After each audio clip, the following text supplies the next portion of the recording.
initially seem. So just to clarify, political economy is a field of study that tries to combine insights from various social sciences in order to understand economic situations and economic interests within a social context. So it is not to be confused with economics, and if any of you were expecting me to show you a lot of formulas and models, then I'm sorry to disappoint. That's not what I do. The occupation. We usually refer to the occupation when we talk about the territories that Israel occupied in the War of 1967.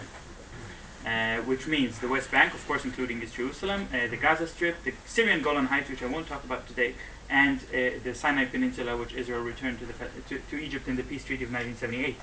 But actually, the occupation, there were previous occupations done by Israel. There were subsequent occupations done by Israel. But most importantly, the occupation is part of the daily life of the people living not only in the Palestinian territories, obviously it's part of everyday life in the West Bank and in Gaza, but it's also part of everyday life within Israel proper, within on the other side of the Green Line, so to speak. So that means it's part of the Israeli culture, it's part of the Israeli political sphere, and of course it's part of the Israeli economy.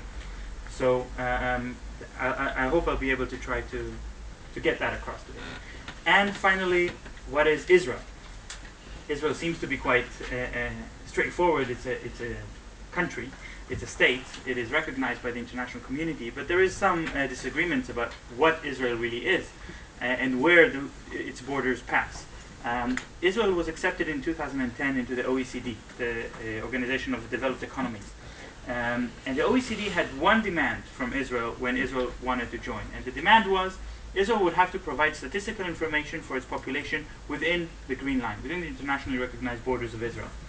And Israel refused to meet that requirement, and it not just refused, but it was also unable to meet that requirement because the statistical data is simply not available to the Israeli Central Bureau of Statistics. And instead, Israel provided statistical data for the population inside the Green Line, the Israeli citizens, and also the illegal colonists in the West Bank, about 500,000 people. 1 in every 14 Israeli citizens is actually a colonist in the West Bank.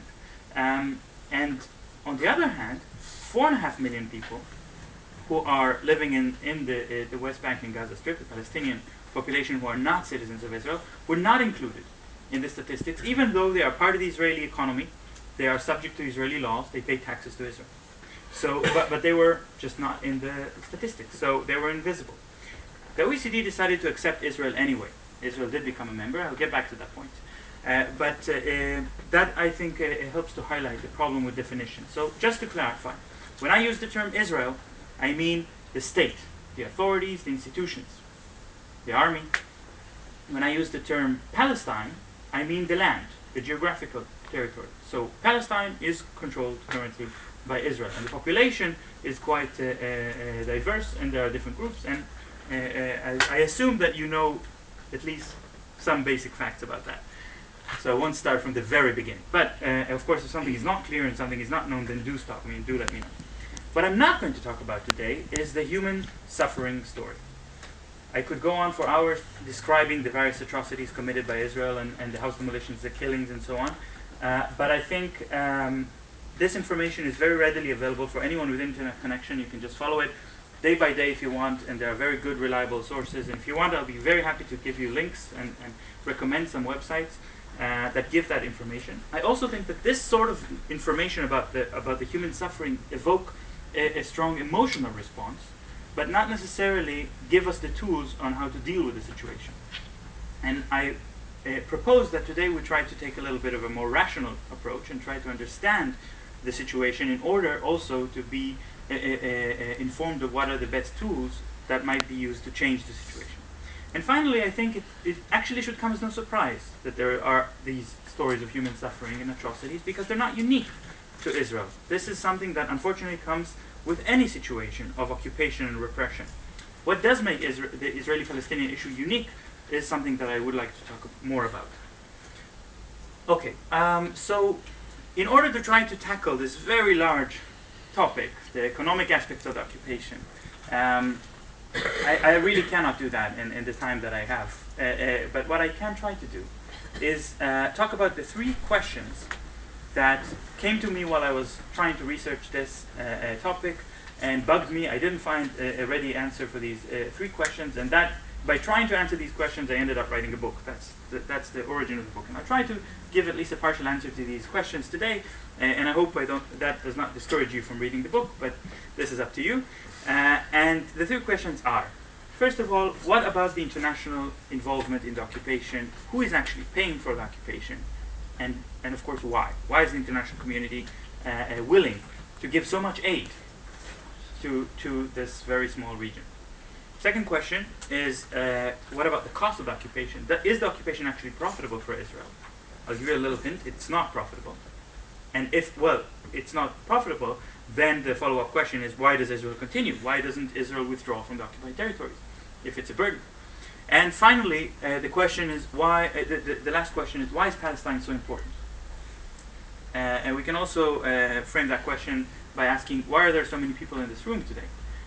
If we had this discussion about Chinese-occupied Tibet or about the human rights situation in Burma, I think we would have fewer people attending, not because we don't care about the rights and freedom of people in Tibet or in Burma, but I think it's because Palestine is important not just for the sake of Palestinians' freedom, but it's also something that relates to our lives here.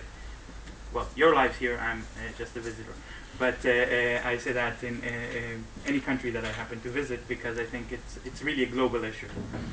And I'll start with the first question about aid. And we have to start by understanding something very clear. The international humanitarian law clearly stipulates that the occupying power is responsible for the well-being of the occupied population. Things like health, education, infrastructure, transportation, employment are the responsibility of the occupier. This is stipulated in the 4th Geneva Convention, which Israel signed, ratified, and Israel actually acknowledged that the 4th Geneva Convention applies to the occupied territory.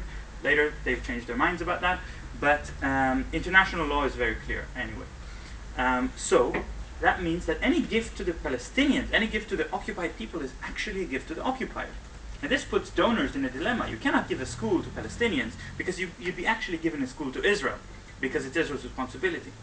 And the UN was in this grips of this dilemma in 1967 because the UN built a lot of refugee camps for Palestinian refugees who were kicked out of Israel in 1948, who were deported, and many in the West Bank, even more in the Gaza Strip. Today, approximately 80% of the population of the Gaza Strip are refugees and their descendants. So, when Israel occupied these areas and the refugee camps, the UN realized that if they're going to keep up maintaining the refugee camps, they're actually providing services to Israel. But if they dismantle the refugee camps, they would be recognizing the occupation. And they chose to keep up their operations in the hope that the occupation will end soon. Well, 44 years later, the occupation is still there. And the question is, what can be done about it? I'll get back to that. But the Oslo agreements, starting in 1994 or so, they started a bit before, but 1994 was the year when the Palestinian Authority started to coalesce. They offered a kind of hope that there might be a 2-state solution soon, and then Palestinians would have a separate economy, and then you could actually send aid. And at that moment, the European Union made a strategic decision to start sending aid to the Palestinians in order to help set up an independent Palestinian economy. And the European Union's decision was not based on a particular like of Palestine. The European Union's decision was not because they particularly liked Palestinians, but because it was an economic interest, and still is an economic interest, in order to open markets in the Middle East and to pacify the Middle East. But the European Union is trapped in a kind of policy of only carrots and no sticks, because they can give more and more money in order to try to prop up the Palestinian economy, but they cannot put any pressure on Israel. And the reason they cannot do that is first because the European Council works with unanimous vote, and it only takes one country to vote against. The name of this country is Germany. So as long as Germany is in Europe, or at least as long as Germany continues its current policies towards Israel, it is almost impossible to get any decision to criticize Israel through the European Union. And also, the European Union is not very keen on going head-to-head against U.S. policy. The U.S. policy, as I'm sure you know, is unflinchingly supporting Israel without any questions about it, and just last week they've vetoed